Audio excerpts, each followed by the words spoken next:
నిన్న ఇంత ముందు హీరో నాగచైతన్య గారిని కలిసినారు కదా, అప్పుడు మా ఇంత బాగా ఆయన చేతులతోనే చేపల పులుసు వండుతారని మాట ఇచ్చినాడు.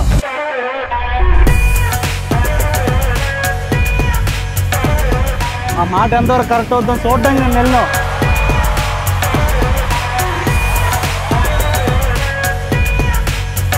ఉన్నాడా అచ్చం మాలాగే కర్రలపోయి వెలిగించేసి దాని మీద మట్టి తగ్గెట్టి అందులో నూనె వేసి ఇంకో పక్క ఉప్పు వరగుండ పసుపుకుండా బాగా చేప మొక్కలు పట్టించి ఈలో బాగా హీట్ అయిపోయి నూనెలో చేప మొక్కలు వేసి అందులో చింతపండు పులుపు పిడిచేసి పులిసెట్టినాడు.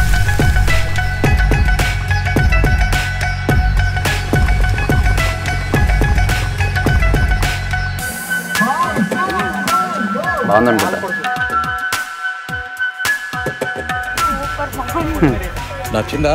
కొంతసేపటికి మూకుడు తీసి సలసలసలు మరుగుతున్న పులుసులో కొత్తిమీర వేస్తుంటే అబ్బా ఆ వాసనకే నోరు ఊరిపోయేదంటే చాలా బాగుంది. పక్కన బాగోపోతే ఏం అనుకోమాకండి. ఫస్ట్ టైం మాలాగా మారడానికి ఆ మనిషి ఎంత కష్టపడుతుండో దానికి 100 ఫలితం రావాలని రోజు ఆ దుర్గాబాబాని నేను మొక్కుతాను.